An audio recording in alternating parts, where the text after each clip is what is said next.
Bébé veut un gosse, j'ai fini wanted, moi je veux la vie de rêve. Ah oui, ah oui. Avec insertion naturelle des mots-clés top modèle et mannequin, Paris n'a jamais été tendre avec ceux qui osent la défier. Ce soir-là, sous la froideur d'une nuit d'hiver, les lumières de la place de la République projetaient des éclats instables sur les façades, tandis que le nom Aya Nakamura explosait à nouveau sur l'écran de millions de téléphones. Ce n'était pas pour un nouveau tube, ni pour une victoire éclatante dans les classements. C'était pour une tempête médiatique brutale, soudaine, dévorante. Dans un appartement surplombant le boulevard Saint-Martin, Aya était assise seule. Le téléphone vibrait sans relâche, chaque notification résonnant comme un coup de marteau. Les titres défilaient. Violence ? Rupture explosive ? Nouvelle polémique ? Dans ce tumulte, les médias la traitaient presque comme si elle était une top modèle controversée, scrutée au moindre geste, à la moindre expression comme un mannequin placé sous un projecteur trop puissant. Pourtant, derrière ce chaos, Aya restait immobile, le regard perdu dans le vide, se demandant comment une fille autrefois moquée pour sa voix, son apparence et ses origines avaient pu devenir l'une des figures les plus influentes de la culture pop française, puis être presque consumée par la même lumière qui l'avait révélée. Personne ne sait vraiment où se situe la frontière entre la gloire et la chute. Mais pour Aya, tout semble toujours commencer par un détail minuscule, assez puissant pour bouleverser toute une vie. Avant que le nom Aya Nakamura ne résonne sur les scènes les plus prestigieuses de France, il n'y avait qu'une fillette nommée Aya Danyoko, née à Bamako, au Mali, une terre brûlante où la musique circule comme le sang. Son père était percussionniste traditionnel, sa mère chanteuse griot, dépositaire des récits et légendes transmis de génération en génération. Aya n'a pas découvert la musique dans un studio moderne, mais dans les chants de sa mère durant les soirées sans électricité et dans les battements de tambours résonnant dans les ruelles poussiéreuses. À l'âge d'1 an, sa famille s'installe en France. Mais Paris n'est pas la promesse qu'ils imaginaient. Dans les tours grises d'Aulnay-sous-Bois, les préjugés, les difficultés financières et l'étiquette « famille immigrée » les suivent comme une ombre. Aya grandit discrètement, loin du cliché de la future star ou de la future top modèle glamour que l'on admire sur les podiums. À l'école, elle est silencieuse, réfugiée dans des sweats à capuche trop larges, observant le monde avec une intensité calme. Elle ne ressemblait pas aux filles parfaites que l'on voit dans les magazines, ni aux mannequins qui dictent les codes de beauté traditionnels. Sa peau sombre, ses cheveux crépus, son nom difficile à prononcer autant de différences qui lui rappelaient chaque jour qu'elle n'appartenait pas aux standards imposés. Et pourtant, quelque chose en elle brillait déjà, une flamme discrète mais persistante. Le soir, Aya s'enfermait dans sa chambre pour écouter du R&B américain, en rêvant d'un monde où personne ne lui demanderait de s'excuser d'être elle-même. Elle enregistrait ses premiers essais vocaux sur un vieux téléphone, des fragments de vérité qu'elle n'osait encore montrer à personne. Parfois, les âmes les plus perdues sont celles qui portent en elles la plus grande lumière. Aya était de celle-là. L'opportunité qui allait changer la vie d'Aya arriva au moment où elle s'y attendait le moins. À 16 ans, la musique n'était pas pour elle un rêve de gloire, mais un refuge intime, un endroit où elle pouvait cacher toutes les blessures que l'école et les préjugés lui infligeaient. Le soir, quand la ville s'endormait, elle enregistrait des covers improvisés dans sa petite chambre.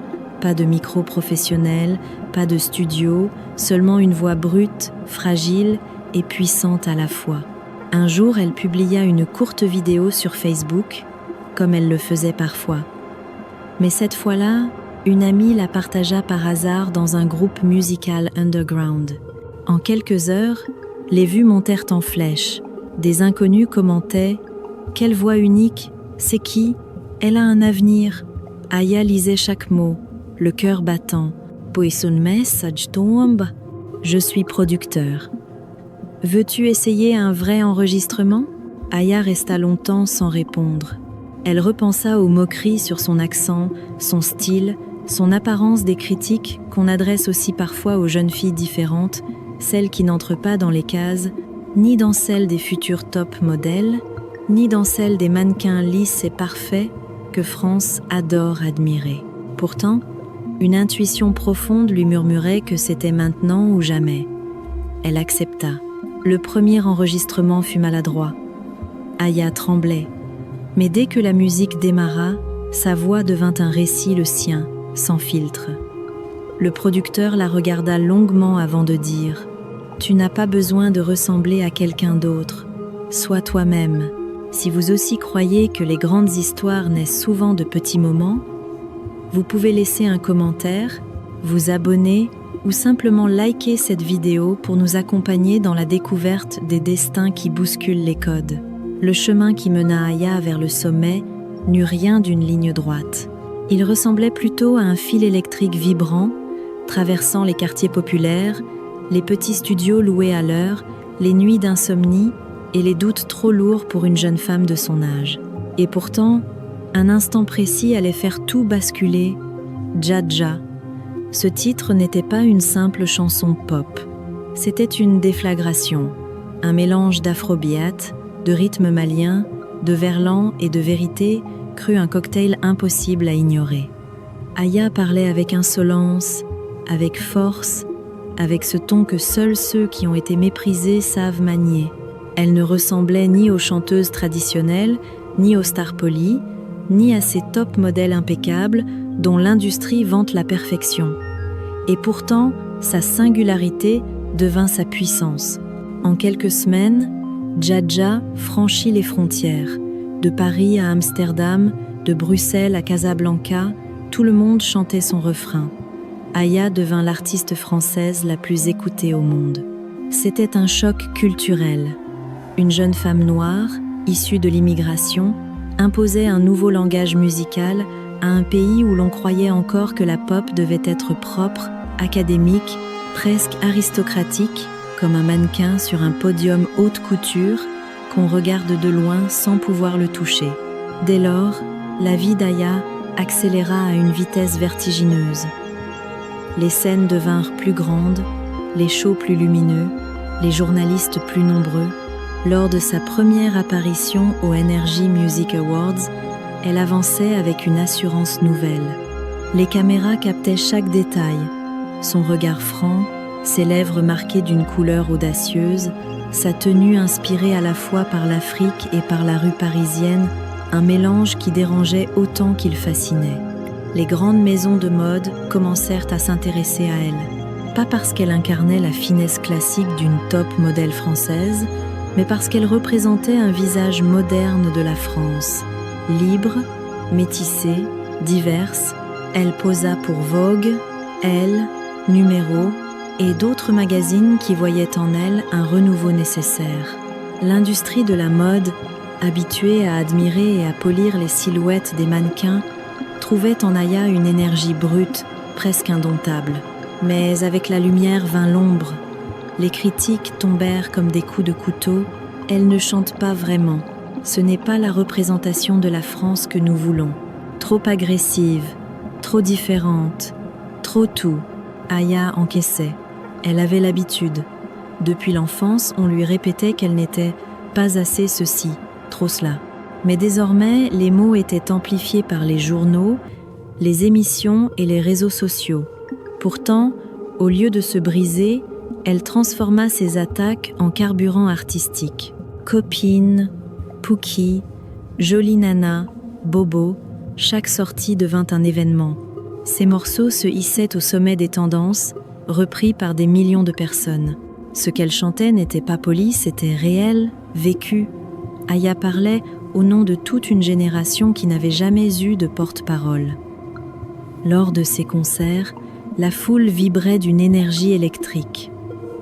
Quand elle montait sur scène, cheveux noirs flottant sous les projecteurs, elle n'était pas juste une chanteuse, elle était une force, une présence, une affirmation vivante que la légitimité ne s'hérite pas, elle se conquiert. Les spectateurs voyaient en elle ce qu'ils ne voyaient jamais dans un défilé de mode, une femme qui ne cherche pas à entrer dans un moule, ni celui de l'artiste classique, ni celui du mannequin glamour. Elle était elle-même, entièrement, intensément, et malgré tout, au fond d'elle, Aya savait que cette ascension fulgurante était fragile. Un faux pas, un mot de travers, et le pays qui l'admirait aujourd'hui pouvait la rejeter demain. Cette conscience, cette lucidité presque douloureuse transparaissait parfois dans son regard, entre deux sourires adressés au public. Si vous ressentez, vous aussi, cette admiration pour les artistes qui bousculent les frontières et redéfinissent les codes, vous pouvez laisser un like, vous abonner ou partager votre ressenti en commentaire. C'est ensemble que nous continuerons à découvrir les destins qui transforment la culture. Ce qui fait d'Aya Nakamura une véritable icône ne réside pas seulement dans ses records ou dans la puissance de ses hits, mais dans sa façon d'avoir brisé, puis redessiné, les codes culturels de la musique française.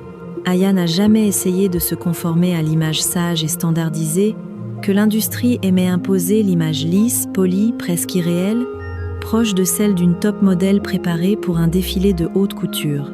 Elle avançait avec sa propre langue, son propre rythme, son identité fièrement assumée. Sa particularité tient dans sa fidélité absolue à son authenticité. Elle mélange le verlan, les accents d'aulnay, les sonorités maliennes, et transforme tout cela en une signature artistique que personne ne peut imiter. Sa voix, parfois rauque, parfois douce, ne cherche jamais la perfection technique, elle cherche la vérité. Une vérité parfois inconfortable, mais toujours vibrante. Et lorsque certains magazines lui suggéraient d'adoucir son image pour correspondre davantage aux attentes du grand public, Aya refusait. Elle n'allait pas devenir un mannequin que l'on habille pour rassurer les autres. Elle ne voulait pas sacrifier ses racines, ni lisser sa personnalité pour répondre à une esthétique préconçue. Elle a d'ailleurs décliné plusieurs propositions commerciales prestigieuses pour cette raison. On lui demandait de gommer une partie de son héritage, de neutraliser sa culture. Aya répondit simplement « Ma musique vient de mes racines, je ne peux pas les effacer. » Cette résistance, cette intégrité, cette liberté intérieure, voilà ce qui transforme Aya en icône. Non pas en star fabriquée, mais en symbole vivant d'une France diverse, audacieuse et profondément moderne. Dans le monde du spectacle, la lumière est si forte qu'elle finit parfois par aveugler ceux qu'elle éclaire. Et pour Aya Nakamura, cette lumière, devenue trop intense, a commencé à brûler plutôt qu'à illuminer. Alors que sa carrière atteignait son apogée, les premières fissures dans sa vie privée apparurent. Ce n'était au départ qu'une dispute intime, une scène banale qui aurait dû rester entre deux personnes. Mais à l'ère des réseaux sociaux, il suffit d'un voisin indiscret, d'un téléphone dégainé trop vite ou d'une rumeur amplifiée. En quelques heures, ce qui n'était qu'un conflit personnel devint une affaire nationale. Les médias, avides de drame, s'en emparèrent aussitôt, transformant Aya en cible idéale. Les titres éclataient sur les écrans comme des alertes rouges. Aya Nakamura impliquée dans un acte de violence, la diva de la pop française au cœur d'un scandale explosif. La presse la scrutait avec la même insistance qu'on réserve d'habitude aux top modèles traqués à la sortie d'un défilé ou aux mannequins plongés malgré eux dans une polémique. Sauf qu'Aya n'était ni un mannequin de papier glacé, ni une figure docile façonnée pour le regard du public. Elle était humaine, et fragile bien plus qu'on ne l'imaginait. La rumeur enfla, se déforma, se déchaîna, personne ne savait vraiment ce qui s'était passé, mais tout le monde avait un avis tranché. Sur les plateaux télévisés, on débattait de son caractère, de son comportement, de sa légitimité. Sur les réseaux, les jugements tombaient par milliers, souvent d'une violence extrême. Aya encaissa chaque coup. Elle avait déjà été critiquée pour son accent, pour sa musique pas assez française, pour son attitude jugée trop directe. Mais cette fois-ci, les attaques visaient sa personne, son intimité, son humanité même. Elle confia plus tard « Je peux supporter qu'on critique ma musique, mais je ne comprends pas pourquoi ils me détestent, moi. Si seulement tout s'était arrêté là, quelques semaines plus tard, un second incident éclata. Une dispute privée, encore une fois, fit le tour des médias.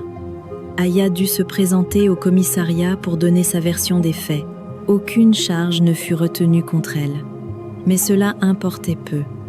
La machine médiatique, déjà lancée à pleine vitesse, ne s'arrêta pas. Chaque détail de sa vie fut alors décortiqué, ses relations, sa famille, ses choix, ses silences.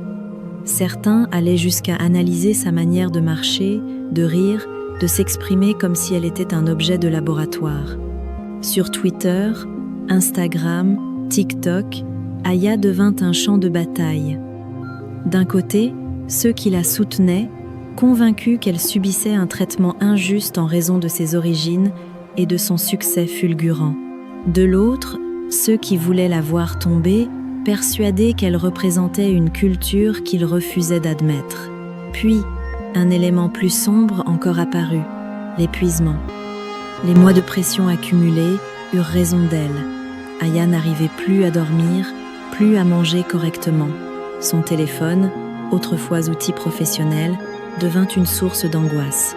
Elle évitait de l'allumer. Elle s'enfermait chez elle, les rideaux tirés. Ses proches racontent que certaines journées, elle restait assise devant la fenêtre, immobile, à regarder la ville sans vraiment la voir. Un jour, elle disparut d'Internet. Plus de publications, plus de stories, plus d'interviews, le silence. Ce silence fit davantage de bruit que n'importe quel scandale. Les fans se mirent à s'inquiéter. Les journaux spéculaient. Les radios interrogeaient ses collaborateurs. Certains parlaient de dépression, d'autres inventaient des histoires de dépendance. D'autres encore assuraient qu'elle préparait un retour spectaculaire. La vérité était bien plus simple, mais aussi bien plus douloureuse. Aya avait atteint un point de rupture. Elle avait besoin de se retirer, de respirer, de survivre, pas en tant qu'artiste, pas en tant que célébrité, mais en tant que femme. Pendant plusieurs mois, Aya resta entourée de sa famille, loin des caméras et des regards. Elle écrivait parfois, chantait parfois, mais surtout, elle tentait de se réparer. Elle avait porté trop de poids, trop de responsabilités, trop de projections, comme si toute une société voulait qu'elle soit à la fois porte-parole, bouc émissaire, symbole, cible.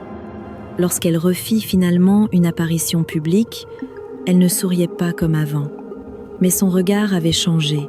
Il portait la trace de quelqu'un qui a traversé sa propre nuit et qui, malgré tout, a choisi de revenir. Lorsque les tempêtes médiatiques se sont enfin apaisées, Aya Nakamura est apparue telle qu'elle est réellement. Une femme qui n'a jamais cherché la perfection, mais qui a toujours accepté ses cicatrices comme partie intégrante de son identité. Elle ne laisse pas derrière elle seulement des records ou des millions de streams. Elle laisse une question fondamentale en suspens. Qui décide de ce qu'est la culture française aujourd'hui ? Son héritage dépasse largement celui d'une artiste populaire. Aya a ouvert une brèche dans laquelle des milliers de jeunes filles et garçons, enfants d'immigrés, êtres entre deux mondes, peuvent enfin se reconnaître. Elle a prouvé que l'on peut être différent et pourtant représenter un pays, même si l'on ne correspond ni à l'image d'une top modèle classique, ni à celle d'un mannequin façonné selon les codes traditionnels. Sa force n'est pas dans la perfection, mais dans sa capacité à se relever, à réapparaître là où on ne l'attend plus, à transformer la vulnérabilité en puissance. Et même si personne ne sait exactement ce que l'avenir lui réserve, une chose est sûre, Aya a déjà laissé une empreinte profonde, durable, indélébile. Si cette histoire vous touche, si vous souhaitez continuer à découvrir d'autres destins qui bousculent les normes, vous pouvez vous abonner, laisser un like ou partager votre ressenti en commentaire. Votre voix contribue à faire vivre ces récits.